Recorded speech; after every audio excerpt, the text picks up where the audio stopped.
মাঠে ঘাটে ময়দানের পাশাপাশি এআই জেনারেটেড ভিডিও দিয়েও নির্বাচনী প্রচারণার হাড্ডাহাড্ডি লড়াই চলছে। সামাজিক যোগাযোগ মাধ্যমে এআই জেনারেটেড ভিডিও দ্বারা অপপ্রচারে পিছিয়ে নেই কেউই।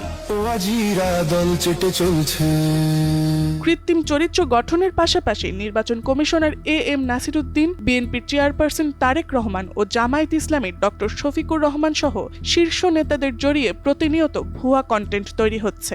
ইসির নির্ধারিত সময়ে অফলাইনে প্রচারণা শুরু হলেও এআই জেনারেটেড ভিডিও দ্বারা ভুয়া ও মিথ্যা নির্বাচনী প্রচারণা শুরু হয়েছিল গত বছর এপ্রিল থেকেই। নির্বাচন কমিশনের তথ্য মতে তফসিল ঘোষণার পর থেকে 2 ফেব্রুয়ারি পর্যন্ত 86,000-এর বেশি এআই কন্টেন্ট শনাক্ত হয়েছে। এর মধ্যে 36,000-এর বেশি কন্টেন্টে হিংসাত্মক ও রাজনৈতিক বিদ্বেষমূলক বক্তব্য রয়েছে। এসব কন্টেন্টের 89.88% ফেসবুকে এবং 10.12% এক্সে ছড়ানো হয়েছে। ইউএনডিপির ই-মনিটর প্লাস প্ল্যাটফর্ম এসব কন্টেন্ট শনাক্ত করেছে।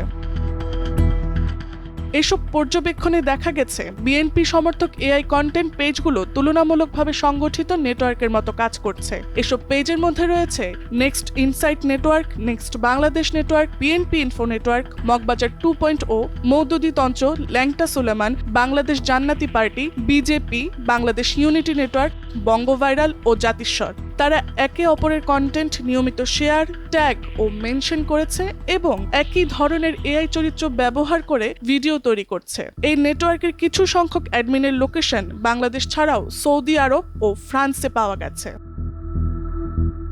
অন্যদিকে জামায়াত সমর্থক এআই পেজগুলো তুলনামূলকভাবে বিচ্ছিন্ন আকারে পরিচালিত হচ্ছে। এসব পেজের মধ্যে রয়েছে জামাত শিবির সাপোর্টার্স, উত্তরবঙ্গ টিভি, দাড়িপাল্লা নিউজ, ইসলামিক 24, আখি স্টোরি, শহীদ আল্লামা সাইদি প্রেমিক এবং জাকিয়া টিভি। তবে উত্তরবঙ্গ টিভি, দাড়িপাল্লা নিউজ ও ইসলামিক নিউজ 24 এর মধ্যে কিছু শেয়ারিং ও সংযোগ দেখা গেছে।